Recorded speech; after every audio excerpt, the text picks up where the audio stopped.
Hello you lovely Mario Maker person, my name is Ceave and welcome back. Today's video is going to be incredibly random. Today we will talk about randomizers. Bowser randomly built a crazy machine, the Randometer 6000R, a machine that randomly generates completely random ideas about randomizers. We will fire this random machine up today and we will not only take a look at the random randomizers, which it randomly creates, but there will be some randomly generated random tips, tricks and ideas as well.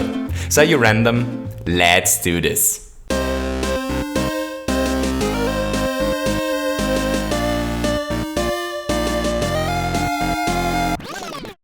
Okay, so let's start the Randometer 6000R and let's find out what it randomly generates.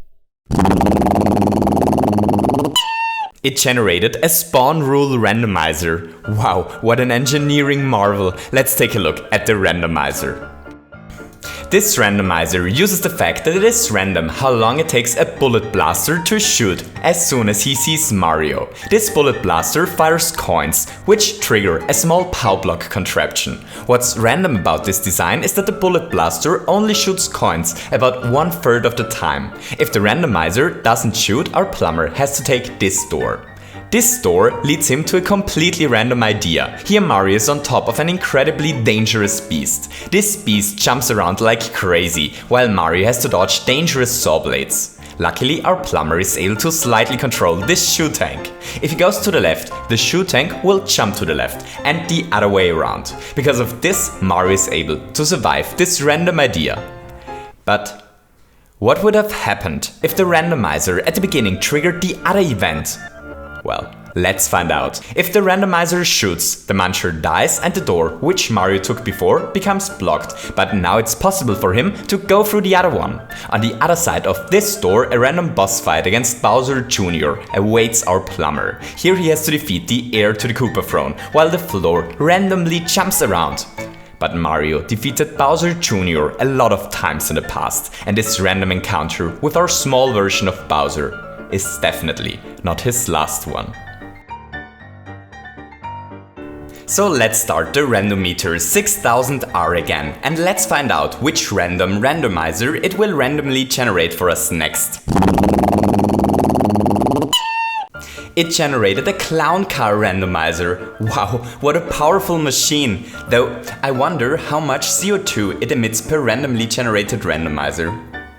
Anyways, let's talk about the clown car randomizer. This randomizer uses the fact that a clown car which touches spikes randomly drives to the left or to the right. If our damaged clown car decides to go to the right, a P-switch is triggered and the lower pipe becomes active. But if it drives to the left, the upper pipe is active while the lower one stays blocked. At the other side of these pipes, a boss fight against Bowser Jr. awaits Mario. Mario always fights against the same Bowser Jr., but one pipe leads him to young Bowser's right side and one to his left side. Because of this, the arena in which our plumber has to dodge Bowser Jr.'s attack isn't always the same. Mario has to dodge a horrific fire bar if he ended up in the pipe to Bowser Jr.'s right side, but if he ended up on the other side, he has to survive on top of moving bullet blasters, while he waits for the Bob Arm timer to expire. Huge shoutout to Mario Maker user Barrel, as I learned about this really cool randomizer trick in one of his levels. Okay, so let's take a look on our third, completely random randomizer. Our third randomizer is a Blooper Randomizer. This randomizer uses the fact that bloopers randomly fly to the right or to the left once they're loaded. Depending on which direction the blooper flies to, Mario ends up in a different section of the stage. Here, he either has to take the door to the right or the one to the left. Both doors lead him to a small and random vine climbing challenge, but the layout of each of these challenges differs a little bit. If our plumber took the left door, he has to climb this vine while dodging dangerous cannonballs. But if he took the other door, he has to avoid ouching saw blades on his climb to the top. By the way, the vines start to grow as soon as the room is loaded because of this small but useful question block trigger contraption. Okay, so let's randomly generate another random randomizer using our random randomizer generation machine, the Randometer 6000R. It generated a Bowser Jr. step randomizer. Hooray! This randomizer uses the fact that it is random if Bowser Jr. walks to the left or to the right once the room is loaded. The heir to the Koopa throne has exactly enough time to walk either to the right or to the left before he becomes crushed. Here we wire Bowser Jr.'s random step input to a note block which contains a muncher. Because of this, either the right side of the stage or the left side of the stage becomes active. Each side consists of a couple of small platforming challenges featuring fire bars. Shout out to Mario maker DIProgan for coming up with this design. He built a huge stage using this concept, and it's where I learned about this trick. If you want to check this stage out, you can find the ID in the description.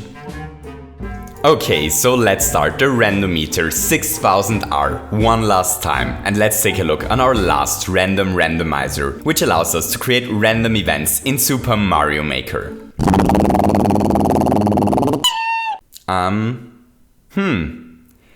Maybe we should fire it up once more. Perfect, now it generated a pipe spawn randomizer. What an amazing machine. This randomizer uses 3 stacked pipes containing springs. These 3 pipes spawn either 1, 2 or 3 springs once the room is loaded. If they spawn 1 spring, nothing happens and Mario has to take the pipe at the top. If they spawn 2 springs, however, a POW block gets triggered and Mario is forced to take the lower pipe. If 3 springs spawn, Mario has to take the lower pipe as well, but this time he gets a fire flower. On the other side of this pipe, a boss fight against Bowser Jr. awaits our plumber. This boss fight is rather straightforward. All that Mario has to do here is to kill Bowser's son once again while the floor cycles up and down. But if Mario took the other pipe at the beginning, he's transported to a cannon loader and drops into the same boss fight arena, but this time the floor layout is different. Because of this, it's possible to have 3 slightly different boss fight encounters against Bowser Jr. in a single room. I hope you enjoyed this little video. If you enjoyed it, don't forget to leave me a thumbs up, and maybe you feel especially like randomly hitting the subscribe button as well. I hope you have a wonderful day and to see you soon. Goodbye!